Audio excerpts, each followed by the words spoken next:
Hech qachon yakuniy tanlovdan o'tmaganman. Butalar o'sadigan tog' aytosizmi? Xuddi shu.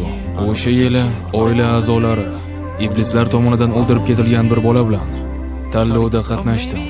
Uning ismi Sabito edi. Shoftoli rang sochli bola edi.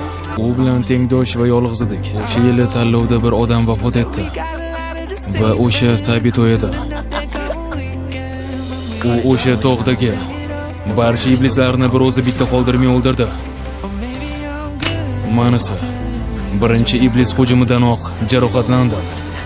Sabito mani boshqa yigitlarga qoldirib, o'zi ovoz kelgan tomonga qarab ketdi. Suv ustuni bo'lishga loyiq emasman. Hattoki boshqa ustunlar bilan bir qatorda turishga ham arzimayman. Seni haqiqiy ustun shug'ullantirsam, shunisi yaxshiroq bo'ladi. Endi meni tinch qo'y.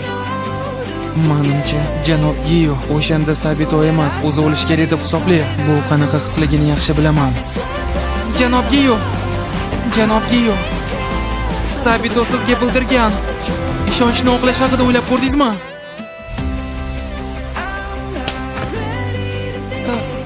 Sabito, o'lishim kerak degan gapingni qaytib eshitmay, yana shu gapni eshitadigan bo'lsam, boshqa do'st emasmiz. Ertasiga turmushga chiqish kerak bo'lgan opang iblislardan seni himoya qilaman deb shuncha harakat qildi. Bu ishing bilan opangni xotirasiga dog' tushiryapsan.